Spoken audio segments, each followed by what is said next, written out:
Ciudad de México, 15 de marzo de 2024. A las 3:47 de la madrugada, los gritos de un niño de 5 años despertaron a todo el edificio de departamentos en la colonia Roma Norte. Los vecinos llamaron a emergencias pensando que algo terrible había ocurrido. Cuando los paramédicos llegaron, encontraron a Santiago Mendoza sentado en su cama, temblando, con los ojos abiertos, pero mirando algo que nadie más podía ver. «Todavía siento el polvo del Tepeyac en mis pulmones», fueron las primeras palabras que pronunció cuando finalmente enfocó la mirada. La túnica de Juan Diego olía a rosas frescas y maguey. Su madre, Guadalupe, sintió que el aire se le escapaba de los pulmones. Santiago nunca había visitado la basílica, nunca le habían contado la historia con ese nivel de detalle. El olor del maguey era algo que ni siquiera ella, devota guadalupana toda su vida, había considerado en el relato. El padre, Miguel, se quedó paralizado en el marco de la puerta. Un rosario que llevaba en la mano cayó al suelo con un sonido seco que resonó en el silencio sepulcral del departamento. «Hijo, ¿qué estás diciendo?», susurró Guadalupe, arrodillándose junto a la cama. Sus manos temblaban mientras tocaba la frente del niño, buscando fiebre, buscando alguna explicación lógica. «No fue un sueño, mamá. Lo viví de verdad», dijo Santiago con una convicción que helaba la sangre. «Los ángeles me llevaron. Me mostraron el día en que la Virgen se apareció. Yo estaba ahí. Vi cómo las rosas caían de la tilma. Escuché el náhuatl que hablaba Juan Diego. Sentí el frío de diciembre de 1531. Los paramédicos intercambiaron miradas nerviosas. Uno de ellos, un hombre mayor con décadas de experiencia, había visto muchas cosas en su carrera, pero nunca había presenciado a un niño tan pequeño hablar con tal lucidez sobre eventos históricos que ni siquiera estudiantes universitarios conocían con tal profundidad. «Señora», dijo el paramédico en voz baja, «su hijo está físicamente bien, pero recomendaría que consultaran con un especialista». Lo que la familia Mendoza estaba a punto de descubrir no era un simple episodio de imaginación infantil. Era el despertar de una memoria de 5 siglos que reescribiría todo lo que creían saber sobre la fe, el tiempo y el propósito del alma. En el pequeño departamento de la colonia Roma, donde el olor a café de olla y pan dulce siempre flotaba en las mañanas, Santiago jugaba en el suelo como cualquier niño de su edad. Sus carritos de juguete formaban procesiones que recordaban extrañamente a las peregrinaciones guadalupanas, aunque él nunca había participado en una. «Mamá», llamó Santiago sin levantar la vista de sus juguetes, «los ángeles me dijeron que el mundo va a cambiar pronto». Guadalupe detuvo el molcajete donde preparaba salsa. La mano del metate quedó suspendida en el aire antes de retomar el movimiento circular. «Los niños dicen las cosas más extrañas», pensó, recordando las historias fantásticas que su abuela le contaba en Oaxaca. «¿Ah, sí, mi amor? ¿Y qué más te dijeron? Que va a llover donde nunca llueve, que el desierto de Sonora se va a llenar de agua y que la gente va a estar muy asustada». El tono casual con que Santiago pronunció esas palabras hizo que Guadalupe dejara el molcajete completamente. Había algo en la voz de su hijo, una seriedad que no cuadraba con sus 5 años de edad. Se limpió las manos en el delantal bordado que había sido de su madre y caminó hasta la sala, arrodillándose junto a Santiago. «Mijo, ¿quiénes son esos ángeles?». El niño finalmente levantó la mirada. Sus ojos oscuros, típicamente juguetones, reflejaban una profundidad que Guadalupe nunca había notado antes. Por un momento, sintió que estaba mirando a través de ella hacia algo muy lejano, muy antiguo. «Vienen por las noches, son muy brillantes, como las veladoras de la Virgen, pero 1000 veces más. Hablan sin mover los labios, sus palabras llegan directo aquí», explicó, tocándose el pecho. «Me muestran cosas en el aire, como una película que solo yo puedo ver». Guadalupe sintió un escalofrío recorrer su espalda. En su familia siempre había habido historias de señales, de sueños proféticos, de apariciones. Su bisabuela había sido curandera en Oaxaca, pero esto Esto era diferente. ¿Y qué más te mostraron, mi cielo? Me llevaron a la época de Juan Diego. No solo lo vi, mamá. Yo era alguien en ese tiempo. Era un niño que ayudaba en el templo del Tepeyac. Vi cuando él llegó con las rosas.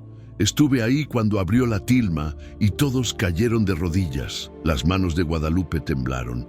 ¿Cómo se sentía estar ahí? Santiago cerró los ojos como si estuviera recordando. Hacía mucho frío. Olía a copal y a tierra mojada. La gente hablaba en náhuatl, pero yo podía entenderlos. El obispo Zumárraga tenía lágrimas en los ojos. Y Juan Diego, él estaba tan asustado como yo. ¿Asustado? ¿Por qué? Porque sabía que nadie le iba a creer. Igual que tú y papá tienen miedo de creerme a mí. Esa noche, cuando Miguel llegó del trabajo en la construcción, con el olor a cemento aún pegado a su ropa, Guadalupe le relató la conversación. Él rió, aflojándose la camisa. Amor, tiene 5 años. Seguro vio algo en la tele o escuchó a alguien hablar en el metro. Miguel, tenías que ver cómo hablaba. No parecía un niño inventando cuentos. Hablaba como alguien que realmente estuvo ahí. Los niños tienen mucha imaginación.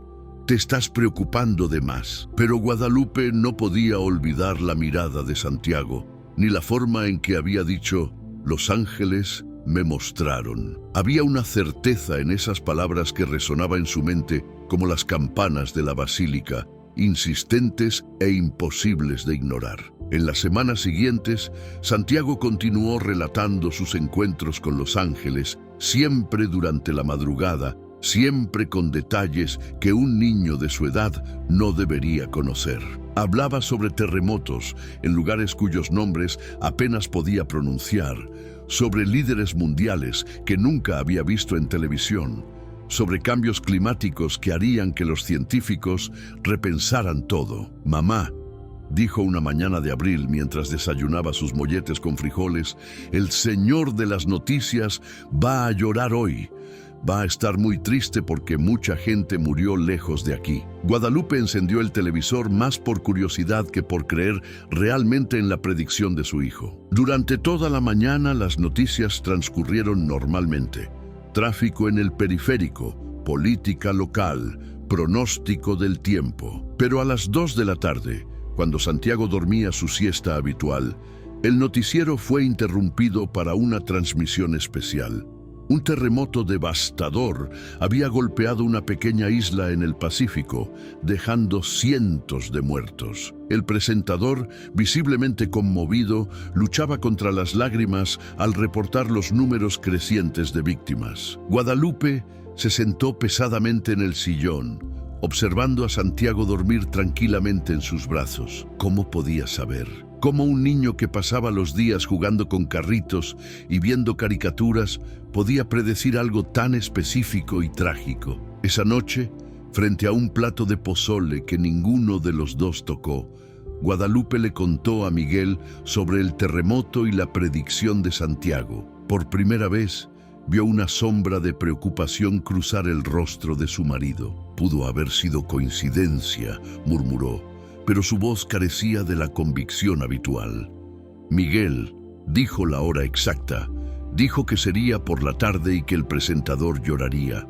¿Cómo puede ser coincidencia? Decidieron prestar más atención a las palabras de Santiago, anotando sus predicciones en un cuaderno que Guadalupe guardaba en el cajón de la cocina junto a las recetas de su abuela. La lista crecía día tras día. Cambios en el gobierno, desastres naturales, eventos que parecían imposibles, pero que invariablemente se materializaban con una precisión aterradora. Los ángeles me dijeron que ustedes se van a asustar, comentó Santiago una noche mientras Guadalupe lo ayudaba a cepillarse los dientes con su cepillo de Spiderman.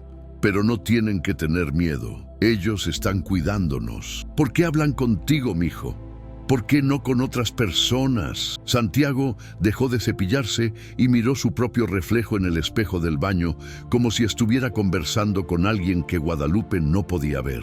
Porque todavía soy chiquito. Dijeron que las personas grandes se olvidan de cómo escuchar.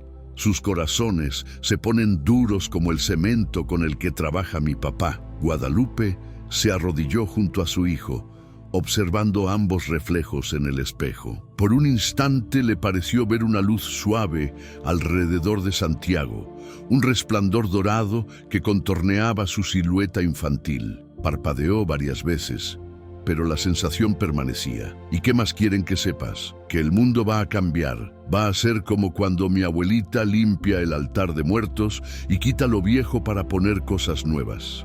Algunas cosas se van a ir, pero las cosas importantes van a quedarse.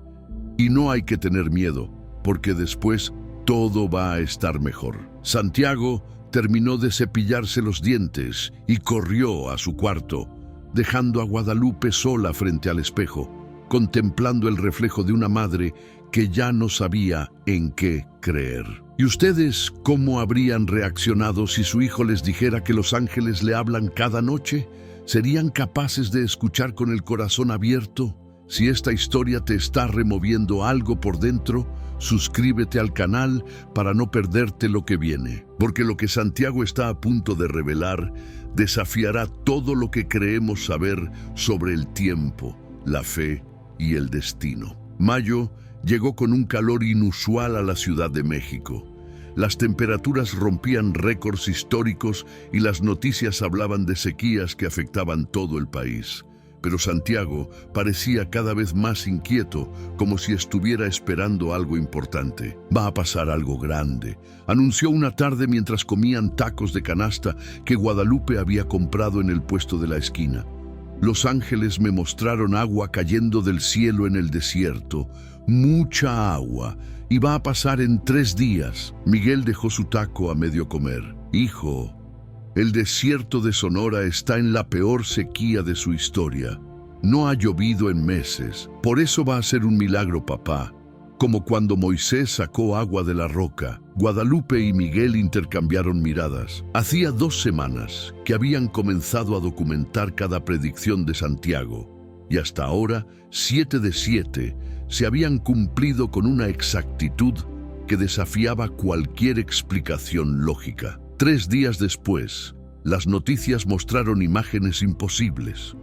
Lluvias torrenciales azotaban el desierto de Sonora, inundando áreas que no habían visto agua en décadas. Los meteorólogos no tenían explicación. Las tormentas habían aparecido de la nada, sin ningún sistema climático que las predijera. ¿Vieron?, dijo Santiago simplemente sin levantar la vista de su plato de chilaquiles. Los ángeles nunca se equivocan. Esa misma semana, algo extraordinario sucedió en el departamento. Guadalupe había preparado un mole para la comida familiar del domingo, como hacía cada semana. Pero al servir, se dio cuenta de que apenas había suficiente para 4 personas y habían llegado 8 familiares sin avisar. «No te preocupes, mamá», dijo Santiago, tocando la olla de barro con su manita. «Va a alcanzar para todos. Los ángeles me lo prometieron». Y alcanzó. Guadalupe sirvió plato tras plato, observando con asombro cómo la olla parecía no vaciarse nunca. Cuando terminaron de comer, aún quedaba mole en el fondo. Sus hermanas, su madre, todos lo habían presenciado. El silencio en la mesa era tan denso como el mole mismo. «Lupita», susurró su hermana mayor, Rosario, «esto no es normal. Ese niño, hay algo especial en él». «Ah, lo sé», respondió Guadalupe sintiendo lágrimas rodar por sus mejillas, «pero no sé qué hacer. Tengo miedo». «¿Miedo de qué?». «De lo que esto significa, de que mi hijo no sea solo un niño normal, de lo que va a pasar cuando más gente se entere». Miguel, quien había observado todo desde la cabecera de la mesa, finalmente habló. «Creo que necesitamos hablar con alguien, con un sacerdote tal vez». Pero antes de que pudieran hacer algo, Santiago los sorprendió nuevamente. Una vecina del edificio, la señora Méndez, una mujer de 70 años que vivía sola en el tercer piso, tocó su puerta esa noche. Venía llorando. «Disculpen que los moleste tan tarde», sollozó, «pero no tengo a nadie más. Los doctores dicen que mi nieto tiene cáncer. Solo tiene 8 años. No sé qué hacer. Vine a pedirles que recen por él». Santiago, que estaba en pijama listo para dormir, se acercó a la señora Méndez y tomó su mano arrugada entre las suyas pequeñas. No llore, doña Carmela. Su nieto va a estar bien. Los ángeles me mostraron que los doctores van a encontrar un tratamiento nuevo que va a funcionar. Va a pasar en 2 semanas. Él va a sanar. La mujer miró al niño con una mezcla de asombro y desesperación. ¿De verdad, mi niño? De verdad. Y cuando él se cure, usted tiene que contarle esta historia. Tiene que enseñarle a escuchar a los ángeles también. 2 semanas después, la señora Méndez regresó al departamento. Esta vez sus lágrimas eran de alegría. Los médicos habían encontrado un nuevo protocolo de tratamiento experimental que estaba mostrando resultados increíbles. Su nieto sería uno de los primeros en recibirlo. Es un milagro, repetía una y otra vez, abrazando a Santiago.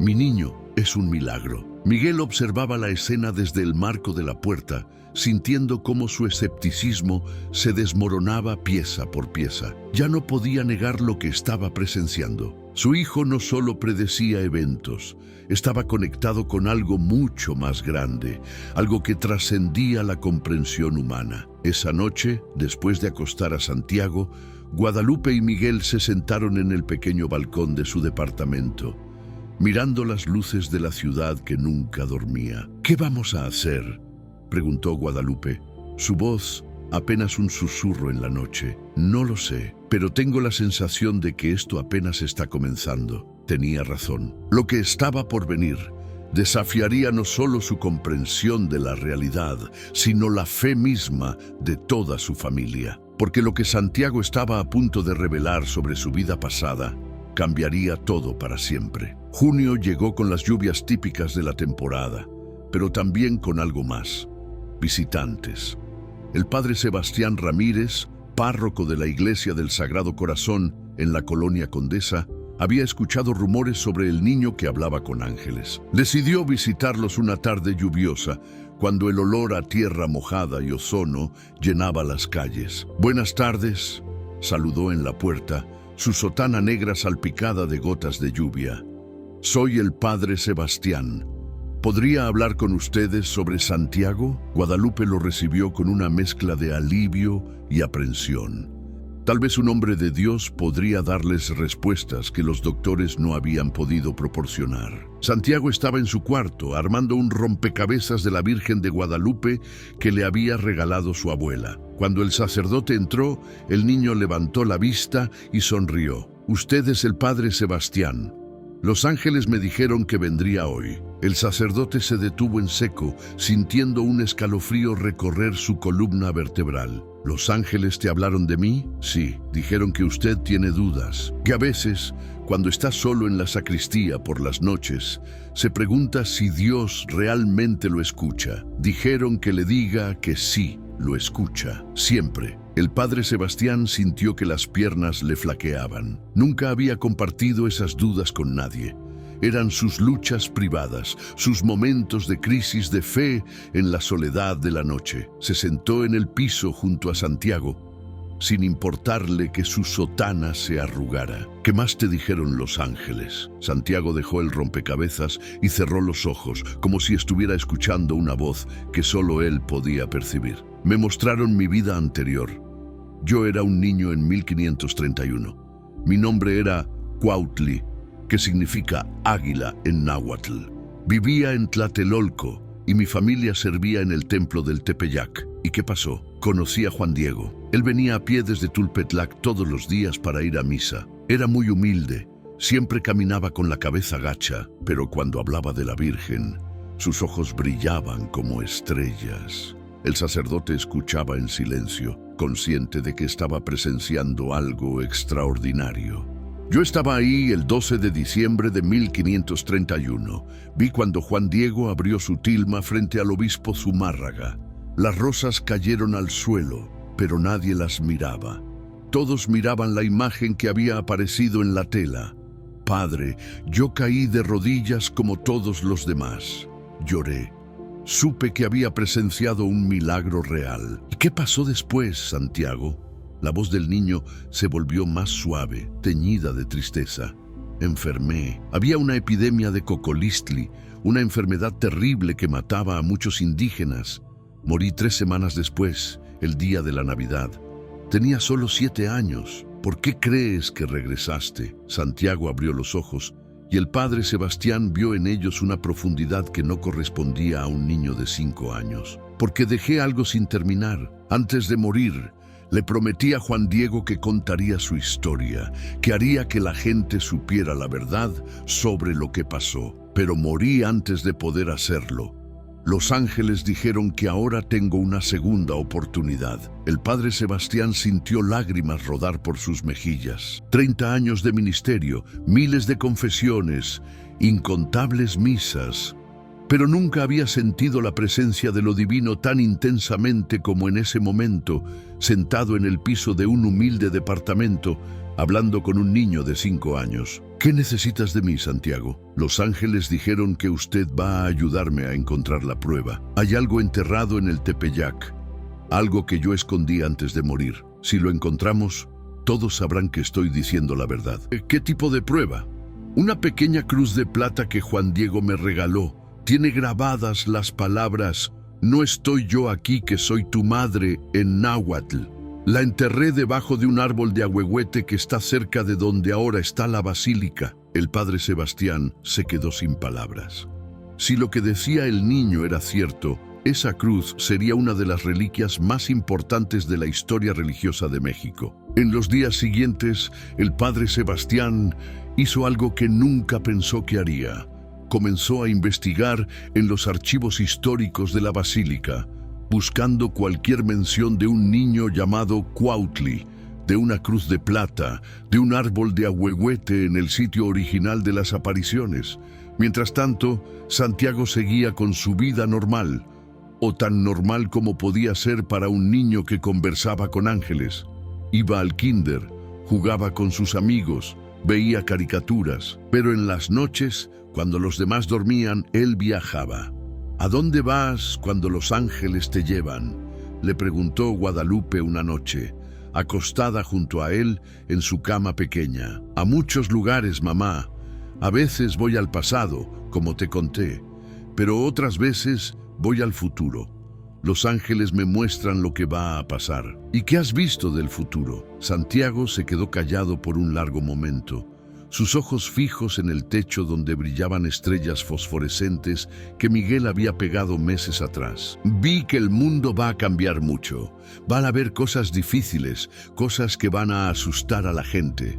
Terremotos más fuertes, el clima muy loco, agua donde no debería haber agua, sequía donde siempre llovía. ¿Cuándo va a pasar eso? Ya está pasando, mamá. Solo que la gente todavía no se da cuenta de qué tan grande es. Los ángeles dijeron que es como cuando hierves agua. Al principio solo hay burbujas pequeñitas, pero luego el agua empieza a saltar y todo se mueve rápido. ¿Y qué va a pasar con nosotros? ¿Con México? México va a ser importante. Los ángeles dijeron que aquí comenzó algo muy grande cuando la Virgen se apareció. Dijeron que Juan Diego no era solo un hombre cualquiera, era como un mensajero, y ahora hay más mensajeros llegando. Más niños como tú, sí, en todo el mundo, niños y niñas que recuerdan sus vidas pasadas, que hablan con ángeles, que pueden ver lo que viene. Todos estamos aquí por una razón. Guadalupe abrazó a su hijo sintiendo un nudo en la garganta. La responsabilidad de ser madre de un niño así era abrumadora. ¿Cómo protegerlo? ¿Cómo prepararlo para lo que venía? ¿Tienes miedo, mijo? Santiago negó con la cabeza. No, mamá. Los ángeles me cuidan y además tú y mi papá están aquí. Mientras tengamos fe, todo va a estar bien. Una semana después, el padre Sebastián regresó con noticias. Había encontrado algo en los archivos, una referencia breve en un documento de 1534 sobre un niño llamado Cuautli que había sido uno de los primeros devotos de la Virgen de Guadalupe y que había muerto durante la epidemia de cocolistli. Santiago, dijo el sacerdote con voz temblorosa, todo lo que dijiste está en los registros. Hay un niño con ese nombre que murió exactamente como lo describiste. Miguel, quien había sido el más escéptico de todos, sintió que el mundo se inclinaba bajo sus pies. Ya no podía negar la realidad que estaba frente a sus ojos. ¿Qué hacemos ahora?, preguntó. Santiago tomó la palabra, con esa serenidad que ya se había vuelto familiar para su familia. Ahora buscamos la cruz, y cuando la encontremos, el mundo sabrá que esto es real, que el tiempo no es lo que creemos, que las almas viajan y que el amor es más fuerte que la muerte. ¿Encontrarán la cruz de plata enterrada hace casi 500 años? ¿Qué otros secretos guarda la tierra del Tepeyac? Si quieres descubrir la verdad junto con esta familia, suscríbete ahora. Porque lo que está a punto de revelarse no solo cambiará la vida de Santiago, sino que podría cambiar la historia misma de México. Julio llegó con un calor sofocante que convertía la Ciudad de México en un horno.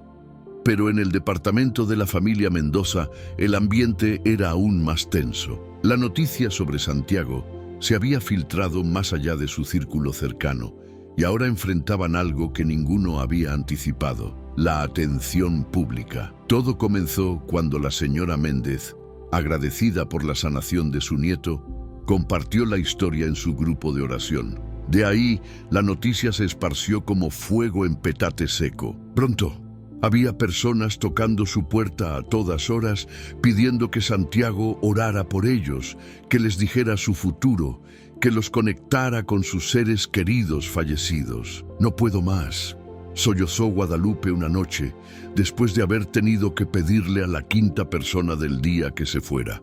«Esto se está saliendo de control, Miguel.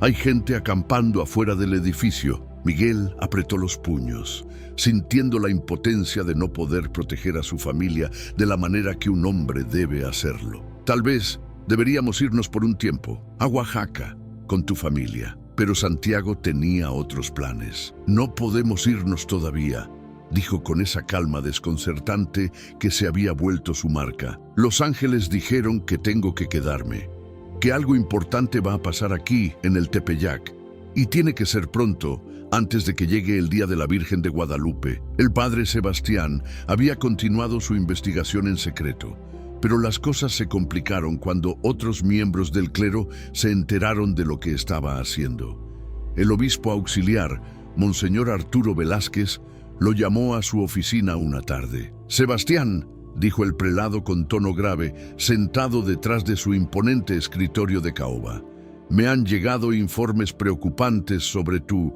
investigación. Monseñor, si me permite explicar». «No necesito explicaciones. Necesito que entiendas la gravedad de lo que estás haciendo. Estás dando credibilidad a las afirmaciones de un niño de 5 años.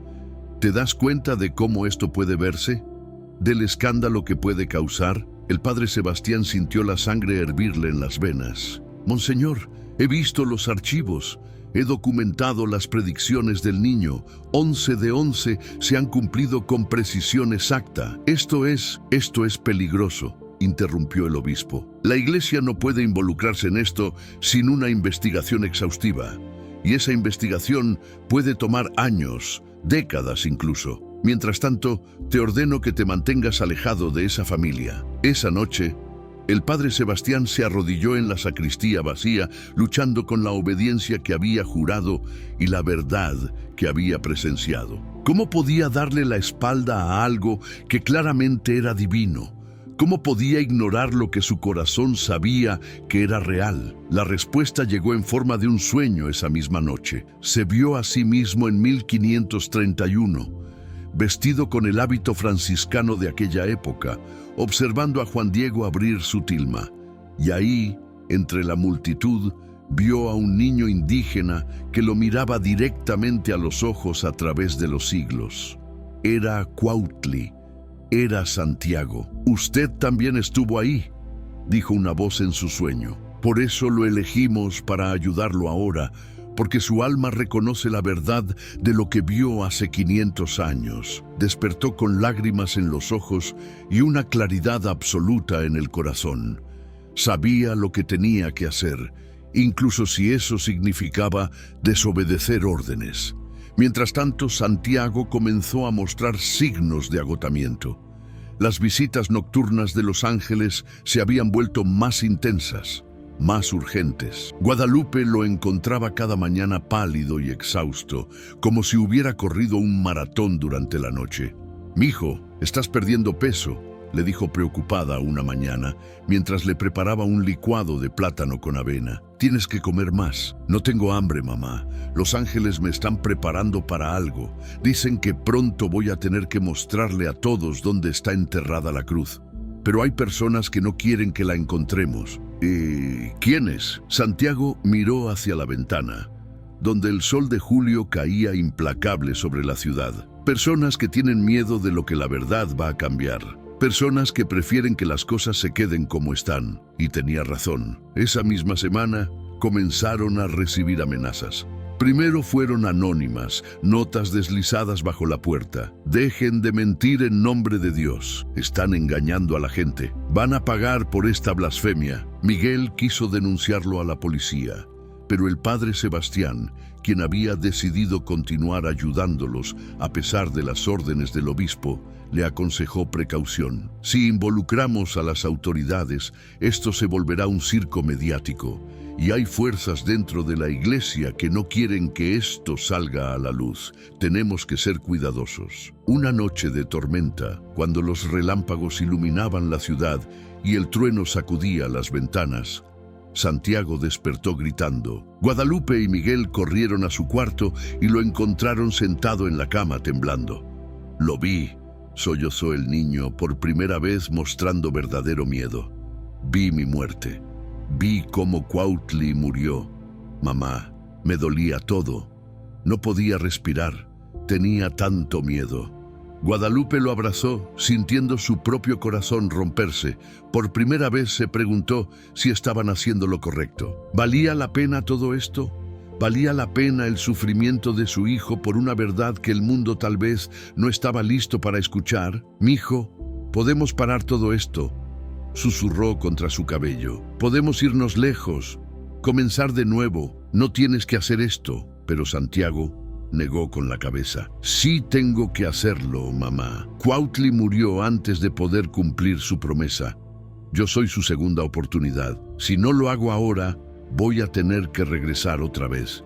Y otra, hasta que lo logre». Miguel, observando desde la puerta, sintió algo quebrarse en su interior. Su hijo, su pequeño de 5 años, estaba cargando con una responsabilidad que ningún niño debería cargar. «¿Cuándo tenemos que buscar la cruz?», preguntó finalmente. Santiago secó sus lágrimas. «El 12 de agosto, en el aniversario de cuando Juan Diego vio a la Virgen por primera vez. Los ángeles dijeron que ese día la tierra va a revelar lo que ha guardado durante 5 siglos. El padre Sebastián, quien había estado investigando discretamente, tenía información crucial. Había encontrado mapas antiguos del Tepeyac, de antes de que se construyera la basílica moderna. En uno de esos mapas, fechado en 1550, había una marca, un pequeño símbolo de un águila cerca de un árbol grande con las palabras «Cuautli Yancuictonatiu», Águila del Nuevo Sol. «Creo que sé dónde está», anunció una tarde en el departamento, desplegando copias de los mapas antiguos sobre la mesa del comedor. «Si mis cálculos son correctos, basándome en los puntos de referencia históricos y la descripción de Santiago, la cruz debería estar aproximadamente a 15 metros al noroeste de donde estaba el cerro original del Tepeyac». «¿Y cómo vamos a excavar ahí?», preguntó Miguel. «Esa área es patrimonio histórico. Está vigilada día y noche». El padre Sebastián sonrió misteriosamente. «Conozco a alguien en el Instituto Nacional de Antropología e Historia. Le debemos algunos favores a la iglesia. Creo que puedo arreglar un permiso para una investigación arqueológica de rutina. Pero no todo sería tan simple. El 8 de agosto, 4 días antes de la fecha señalada, Santiago tuvo otra visión. Esta vez era diferente. No eran los ángeles quienes le hablaban, sino algo más oscuro. «Hay algo que no quiere que encontremos la cruz», le contó a sus padres, su voz temblando. «Algo que se alimenta de la duda, del miedo, de la división. Dice que si encontramos la prueba, va a perder mucho poder». «¿Qué clase de cosa?». preguntó Guadalupe, sintiendo un escalofrío. No sé cómo llamarlo, mamá, pero los ángeles dijeron que por cada luz hay una sombra, y esta sombra ha estado trabajando por siglos para que la gente no crea, para que pierdan la fe. El padre Sebastián, quien había estado estudiando textos de demonología y batallas espirituales, comprendió inmediatamente de qué hablaba Santiago. Necesitamos protección espiritual, dijo gravemente. Voy a traer agua bendita, reliquias, medallas, y vamos a orar mucho. Los siguientes días fueron los más intensos que la familia Mendoza había vivido. Cada noche, Santiago era visitado tanto por los ángeles como por las sombras. Era como si hubiera una batalla invisible desarrollándose a su alrededor, y él estaba atrapado en el centro. Guadalupe apenas dormía, manteniéndose despierta para rezar rosarios, mientras su hijo luchaba en un plano que ella no podía ver, pero ciertamente podía sentir. Miguel, quien había sido criado católico, pero se había alejado de la fe en su adultez, se encontró arrodillado junto a su esposa, susurrando oraciones que había olvidado que conocía. El 11 de agosto por la noche, la víspera de la búsqueda, Santiago llamó a sus padres y al padre Sebastián a su cuarto. «Mañana vamos a encontrar la cruz», dijo con una certeza absoluta, «pero después de eso, todo va a cambiar. Los ángeles me mostraron que cuando la encontremos, voy a empezar a olvidar. Poco a poco, las memorias de Cuautli se van a ir, porque mi misión se habrá cumplido». Guadalupe sintió lágrimas rodar por sus mejillas. «¿Vas a olvidar todo? ¿También a los ángeles?» «No todo. Los ángeles dijeron que voy a recordar lo importante, pero voy a volver a ser solo Santiago, un niño normal, y eso está bien, mamá, porque Cuautli va a poder descansar al fin». Esa noche, nadie durmió en el departamento de la colonia Roma. Todos sentían que estaban al borde de algo monumental, algo que cambiaría no solo sus vidas, sino potencialmente la comprensión misma de la fe, el tiempo y el propósito del alma. Mañana, en el lugar donde hace casi 500 años, una virgen se apareció a un indígena humilde. Un niño de 5 años guiaría a un grupo de creyentes a desenterrar una verdad que había permanecido oculta por siglos. ¿Qué encontrarían bajo la tierra sagrada del Tepeyac? ¿Y qué precio pagaría Santiago por cumplir una promesa hecha en otra vida? El 12 de agosto amaneció con un cielo extrañamente despejado sobre la Ciudad de México. No había la contaminación habitual que cubría el valle como una manta gris. Era como si la propia ciudad estuviera conteniendo el aliento. A las 5 de la mañana, la familia Mendoza, junto con el padre Sebastián y el doctor Ramón Castillo de Lina, llegaron al área del Tepeyac. El arqueólogo había conseguido los permisos necesarios, aunque seguía escéptico sobre toda la situación. «Padre Sebastián», había dicho la noche anterior, «hago esto porque le debo un favor, pero espero que entienda que esto probablemente es una pérdida de tiempo. Las probabilidades de encontrar algo después de 500 años». «Yo también era escéptico, Ramón», respondió el sacerdote, «pero hay algunas cosas que la ciencia no puede explicar todavía». Santiago llevaba puesto su playera favorita de los Pumas de la UNAM y tenis desgastados. Se veía como cualquier niño de 5 años, excepto por sus ojos. Había algo antiguo en su mirada esa mañana, como si Cuautli estuviera más presente que nunca. «Es aquí», dijo el niño, señalando un área cerca de una barda de piedra, a unos 20 metros de donde turistas y peregrinos ya comenzaban a llegar para las misas matutinas. Debajo de este lugar, 3 metros hacia abajo. El doctor Castillo marcó el área y sus 2 asistentes comenzaron la excavación cuidadosa. Guadalupe no podía quedarse quieta. Caminaba de un lado a otro, sus manos aferradas a un rosario que había pertenecido a su abuela. Miguel observaba en silencio, su brazo alrededor de los hombros de Santiago, sintiendo cómo el niño temblaba ligeramente. No de frío, sino de anticipación. La primera hora no reveló nada excepto tierra y algunas rocas. El doctor Castillo comenzaba a mostrar signos de impaciencia. «Padre, llevamos excavando más de 60 minutos y... ¡Sigan!», lo interrumpió Santiago, su voz inusualmente firme. «Está más profundo de lo que Cuautli recordaba. El nivel del suelo ha cambiado en 500 años». Algo en el tono del niño hizo que todos se quedaran en silencio. Ya no sonaba como un niño de 5 años. Había una autoridad en su voz que no podía ser ignorada. A las 7:30 de la mañana, cuando el sol ya calentaba el aire y el sudor corría por las frentes de todos los presentes, uno de los asistentes gritó: «¡Doctor, hay algo aquí!». Todos se precipitaron hacia el sitio de la excavación. El asistente había descubierto algo que parecía ser tela podrida, pero envuelta en algo más. Con manos temblorosas, el doctor Castillo comenzó a remover cuidadosamente las capas de tierra y material orgánico descompuesto. Guadalupe se cubrió la boca con las manos, las lágrimas ya corriendo por sus mejillas sin que ella se diera cuenta. Esto es imposible», murmuró el arqueólogo, mientras revelaba lo que había estado escondido durante casi 5 siglos. Era una pequeña caja de cerámica, del tipo que los pueblos nahuas usaban para guardar objetos preciosos. Estaba agrietada, pero milagrosamente intacta, con movimientos que eran casi reverentes. El doctor Castillo la levantó de su lecho de tierra. Santiago se acercó y por primera vez esa mañana se comportó como el niño que era. «¿La puedo ver?», preguntó con voz pequeña.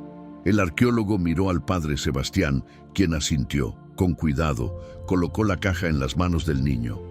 Santiago cerró los ojos y por un momento nadie respiró. Cuando los abrió nuevamente, había lágrimas rodando por sus mejillas. «Es ella», susurró. «Es la misma caja que usé para guardarla. Mi madre me la dio cuando cumplí 6 años. La decoré yo mismo con esos símbolos». Efectivamente, la caja tenía grabados que representaban un águila y símbolos que el doctor Castillo inmediatamente identificó como náhuatl del período postconquista. «Mijo», dijo Guadalupe, arrodillándose junto a él. «¿Quieres abrirla?». Santiago negó con la cabeza. «Debería hacerlo el doctor. Tiene que ser oficial para que todos sepan que es real». El doctor Ramón Castillo, cuyas manos nunca habían temblado en 20 años de excavaciones arqueológicas, encontró que no podía mantenerlas firmes mientras abría cuidadosamente la tapa de cerámica. Dentro, envuelta en lo que alguna vez había sido algodón, pero ahora era apenas polvo, había una cruz de plata. Pequeña, del tamaño de un dedo pulgar, pero perfectamente preservada por la caja que la había protegido. Y grabado en ella, en caracteres que claramente eran náhuatl antiguo, había palabras: «El doctor». Castillo sacó su lupa y sus manos aún temblaban mientras leía: «Amo, amo Nican, Nican Ka». «Oh, Dios mío, ¿qué dice?», preguntó Miguel, su voz ronca de emoción. El arqueólogo lo miró con ojos llenos de lágrimas. «Dice: Amo Nican Nimonansin. No estoy yo aquí que soy tu madre. Son las palabras exactas que según el Nican la Virgen le dijo a Juan Diego». El padre Sebastián cayó de rodillas, su rostro hacia el cielo, y comenzó a rezar el Magnificat con voz quebrada. «Pero hay más», continuó el doctor Castillo girando la cruz. «En el reverso dice: Cuautli, Nixpan Mitznotlalli Lizin Dios. Cuautli, te coloco delante de Dios». «Es la firma de Juan Diego», susurró Santiago. «Me la dio 3 días antes de que yo muriera. Me dijo que me mantendría a salvo, que Dios me recordaría, y lo hizo. Me recordó y me trajo de vuelta». Guadalupe abrazó a su hijo con tal fuerza que casi le hace daño, sollozando contra su cabello. Miguel se unió al abrazo, sus propias lágrimas mojando la playera de los pumas de su hijo. Alrededor de ellos se había formado una pequeña multitud. Peregrinos que habían venido para la misa matutina se habían acercado, atraídos por la conmoción. Algunos habían sacado sus teléfonos y estaban grabando. El doctor Castillo, recuperándose de su shock inicial, comenzó inmediatamente a documentar todo con fotografías, mediciones, notas detalladas. Su mente científica luchaba por procesar lo imposible. Habían encontrado un artefacto exactamente donde un niño de 5 años había dicho que estaría. Un artefacto que no debería existir, que no estaba en ningún registro histórico, pero que era indudablemente auténtico. «Voy a tener que reportar esto inmediatamente a la Ciudad del Vaticano», dijo el padre Sebastián, su voz aún temblorosa. Esto es evidencia física de un milagro, de múltiples milagros en realidad». Pero Santiago se había quedado muy quieto, sentado en el suelo junto al hoyo de excavación. Guadalupe lo notó de inmediato. «Mi hijo, ¿estás bien?». El niño asintió lentamente. «Los ángeles están aquí, mamá. Muchos de ellos. Dicen que la misión está cumplida. Dicen que Cuautli puede descansar ahora». «¿Qué significa eso, Santiago?». El niño la miró con esos ojos profundos que habían visto a través de 500 años. «Significa que voy a empezar a olvidar. Ya no voy a recordar todo lo que Cuautli vivió. Voy a volver a ser solo yo». «¿Eso es lo que quieres?». Santiago sonrió, y por primera vez en meses fue la sonrisa simple y pura de un niño de 5 años. «Sí, mamá. Estoy cansado de recordar. Quiero solo ser Santiago». El padre Sebastián se acercó y bendijo al niño, trazando la señal de la cruz sobre su frente. «Has cumplido tu misión, pequeño. Cuautli puede descansar en paz, sabiendo que su promesa fue guardada». Mientras el sol se elevaba completamente sobre la Ciudad de México, bañando el Tepeyac con luz dorada, algo cambió en Santiago. Era sutil, pero todos los que lo conocían podían verlo. El peso que había estado cargando, el peso de 500 años de memoria, comenzaba a levantarse. La cruz de plata fue cuidadosamente empacada para ser analizada, autenticada y eventualmente, si todo se confirmaba, exhibida en el Museo de la Basílica como una de las reliquias más importantes de la historia religiosa de México. Pero para la familia Mendoza, lo más importante no era el artefacto que habían encontrado. Era el niño que habían recuperado. La prueba estaba en sus manos. 500 años de silencio habían sido rotos. ¿Pero qué significaría esto para Santiago? ¿Para México? ¿Para todos aquellos que habían perdido la fe? La respuesta estaba a punto de revelarse de una manera que nadie podría haber anticipado. 3 meses después, en el Día de la Virgen de Guadalupe, el 12 de diciembre, la basílica estaba más llena de lo habitual. No solo por la festividad tradicional, sino porque se había corrido la voz sobre lo que llamaban el milagro del Tepeyac. La cruz de plata había sido autenticada por 3 laboratorios independientes.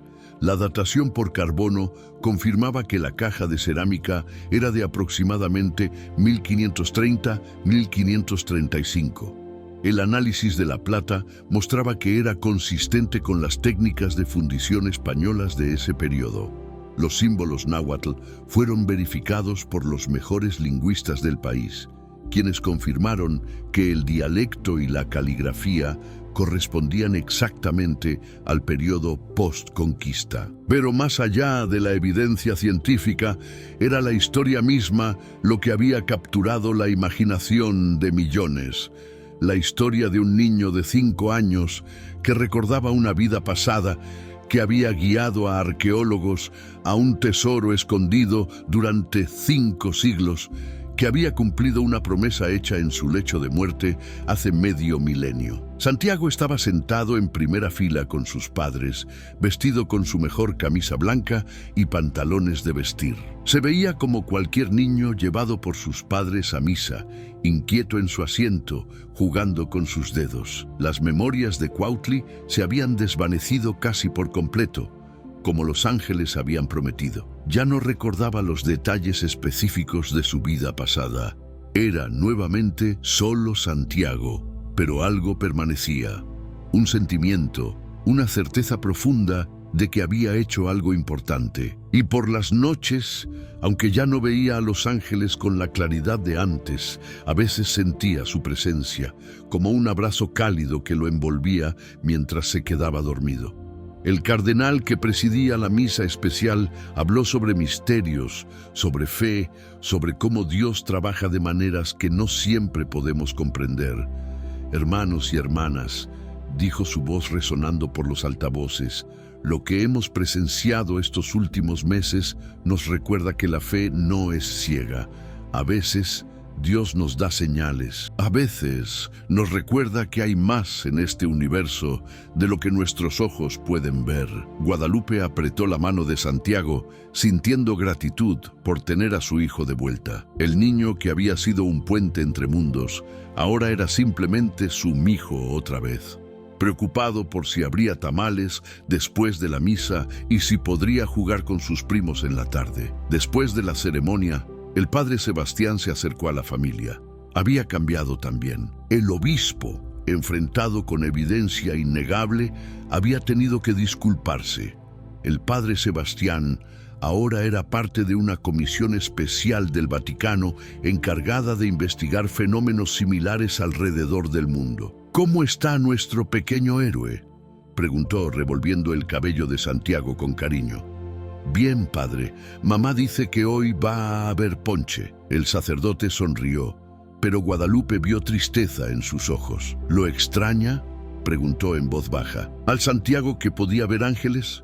El padre Sebastián consideró la pregunta. A veces, pero creo que esto es como debía ser. Cumplió su misión. Ahora merece ser solo un niño. Los ángeles dijeron que hay más como él, recordó Guadalupe. En todo el mundo. Lo sé, y los estamos encontrando. Niños en Filipinas, en Polonia, en Brasil, en Etiopía, todos con memorias de vidas pasadas, todos con mensajes similares. Algo está cambiando, Guadalupe. Es como si el velo entre mundos se estuviera volviendo más delgado. ¿Y qué significa eso para nosotros? Para el mundo, el padre Sebastián miró hacia la imagen de la Virgen de Guadalupe en la basílica. Significa que tal vez, solo tal vez, estamos entrando en una nueva era. Una era donde lo espiritual y lo material no están tan separados, donde la fe y la razón pueden caminar juntas. Esa tarde, en el departamento de la colonia Roma, la familia Mendoza celebró con tamales, atole y la familia extendida que no había parado de llegar desde las 2 de la tarde. Santiago jugaba con sus primos en su cuarto, gritando y riendo como cualquier niño de 5 años.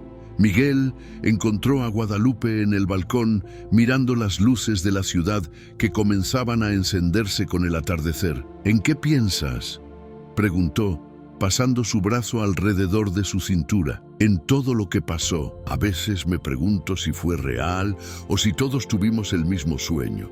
Miguel sacó su teléfono y le mostró una foto. La cruz de plata bajo las luces del laboratorio, sus inscripciones náhuatl claramente visibles. Fue real, amor. Todo fue real. ¿Crees que volverá a pasar? ¿Que Santiago volverá a tener esas visiones? Los ángeles dijeron que no. ¿Recuerdas? Dijeron que su misión estaba cumplida. Guadalupe asintió, sintiendo una mezcla de alivio y nostalgia. Es extraño. Parte de mí extraña a ese Santiago, el que hablaba como viejo sabio, pero otra parte está agradecida de tener de vuelta a mi bebé. Desde adentro, escucharon la risa de Santiago, alta y sin preocupaciones. Era el sonido más hermoso que habían escuchado en meses. ¿Sabes qué es lo más importante de todo esto?, dijo Miguel pensativamente. No es la cruz, ni la prueba, ni siquiera la historia de reencarnación. ¿Qué es entonces? Es que nos recordó algo que habíamos olvidado, que el amor es más fuerte que el tiempo, que las promesas importan incluso después de la muerte, que hay propósito en todo, incluso cuando no lo entendemos. Guadalupe se recargó en su esposo, observando cómo la ciudad se transformaba de día a noche. Juan Diego le prometió a Cuautli que Dios lo recordaría, y lo hizo. Después de 500 años, lo recordó y le dio una segunda oportunidad. No solo a Cuautli, corrigió Miguel. A nosotros también. Nos dio la oportunidad de presenciar un milagro, de ser parte de algo más grande que nosotros mismos. Esa noche, cuando Guadalupe fue a acostar a Santiago, el niño ya estaba medio dormido, abrazando el peluche de águila que su abuela le había regalado meses atrás. «Mamá», murmuró con ojos cerrados, «los ángeles vinieron a despedirse hoy». Guadalupe sintió un nudo en la garganta. «¿Qué te dijeron, mi amor?» «Dijeron que hice bien, que Cuautli está feliz y que aunque no los voy a ver más, ellos siempre van a estar cuidándome. A mí y a ti y a papá y a todos los que tienen fe». «¿Y qué más dijeron?» Santiago bostezó, acomodándose bajo las cobijas. «Dijeron que la historia apenas está comenzando, que lo que pasó aquí en México es solo el principio, que pronto en todo el mundo la gente va a empezar a despertar, a recordar, a ver lo que siempre estuvo ahí, pero que habían olvidado cómo mirar. Y eso es bueno, mijo». El niño asintió, ya casi completamente dormido. «Es muy bueno, mamá, porque cuando la gente recuerda, cuando la gente despierta, el miedo se va. Y sin miedo solo queda amor». Guadalupe besó la frente de su hijo y apagó la luz, dejando solo la pequeña veladora de la Virgen de Guadalupe que siempre ardía en su cuarto. Mientras salía, escuchó a Santiago susurrar una última cosa. «Gracias, Juan Diego, cumplí la promesa». En la sala, Miguel estaba viendo las noticias. Un reportaje especial sobre el hallazgo arqueológico del Tepeyac. Expertos de todo el mundo daban sus opiniones. Algunos lo llamaban el descubrimiento religioso más importante del siglo.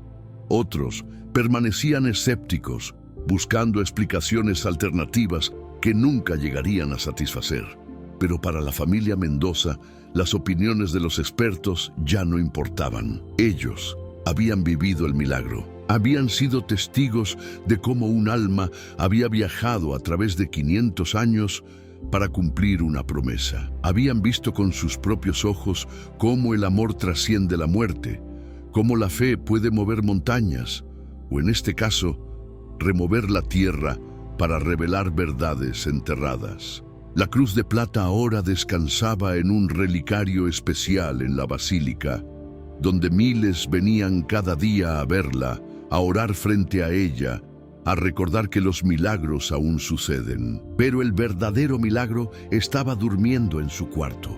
Un niño de 5 años que había sido puente entre mundos y ahora simplemente soñaba con jugar fútbol con sus amigos mañana. 6 meses después, en junio de 2025, la doctora Elena Rodríguez, psicóloga especializada en memoria infantil de la Universidad Nacional Autónoma de México, publicó un estudio sobre Santiago Mendoza. El estudio documentaba científicamente el fenómeno de las memorias de vidas pasadas, las predicciones cumplidas y el hallazgo arqueológico. Lo que hace único el caso de Santiago Mendoza, escribió en sus conclusiones, no es solo la precisión de sus memorias o sus predicciones, es la evidencia física irrefutable. Por primera vez en la historia documentada de estos fenómenos, tenemos un artefacto tangible que valida las afirmaciones de un niño sobre una vida pasada. El estudio fue presentado en conferencias internacionales. Algunos lo recibieron con escepticismo, otros con fascinación. Pero nadie podía negar los hechos. Un niño de 5 años había guiado a arqueólogos a un objeto que ningún registro histórico documentaba en un lugar exacto, con detalles que solo alguien que hubiera vivido en 1531 podría conocer. Santiago, ahora de 6 años, no le prestaba atención a nada de eso. Estaba ocupado siendo un niño de primaria, preocupado por sus tareas, por hacer amigos, por convencer a sus padres de que le compraran el nuevo videojuego que todos sus compañeros tenían.